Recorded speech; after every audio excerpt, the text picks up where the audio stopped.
Hi, my name is S.J. Watson and I'm going to tell you a little bit about the inspiration behind my new book, Final Cut.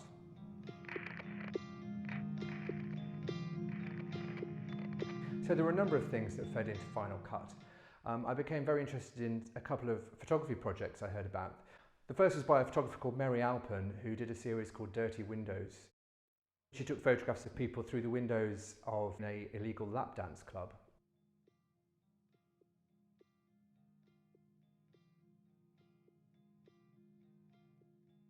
The second was the work of a photographer called Shinzuku Yomakizo, no idea if I've pronounced that correctly, but who took a series of photographs called Dear Stranger, in which he sent letters to various people who live in ground floor apartments, asking them to stand in front of their window for a 10-minute slot, during which time she would take some photographs from outside.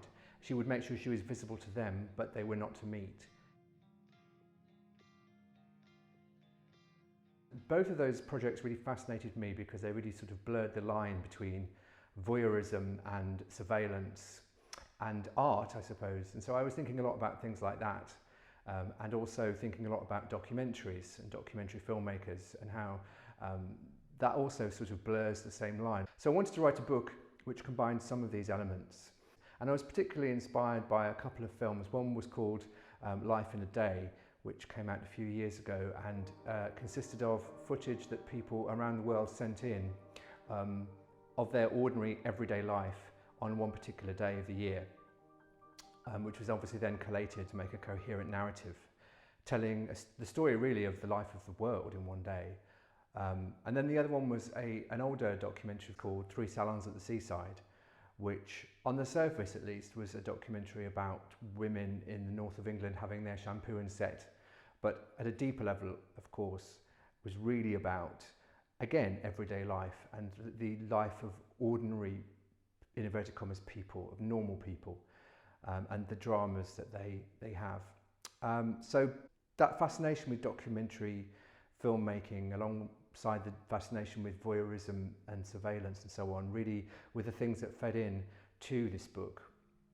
But of course I'm a crime writer, I write psychological thrillers, and so there was always going to be a crime at the heart of the novel, and some mystery and some twists. I also became very interested in true crime documentaries, and the way that there are elements and there are stories in those kinds of films which actually, I've often said, if I were to try and put them in a novel, they wouldn't fly, because the truth really is often stranger and weirder than fiction. In a way, I kind of wanted to cheat by writing a book about a documentary filmmaker and making a true crime documentary, although she doesn't realise that at the beginning. So those were the sort of elements that really fed into the book. And I was also thinking a lot about place for this book. I wanted to write a book in which the location in which it takes place becomes almost part of the story, a character in itself. I've always loved books where that's the case, and so that was something else I wanted to expand. So there's a lot of stuff in this book about seascapes and the coast.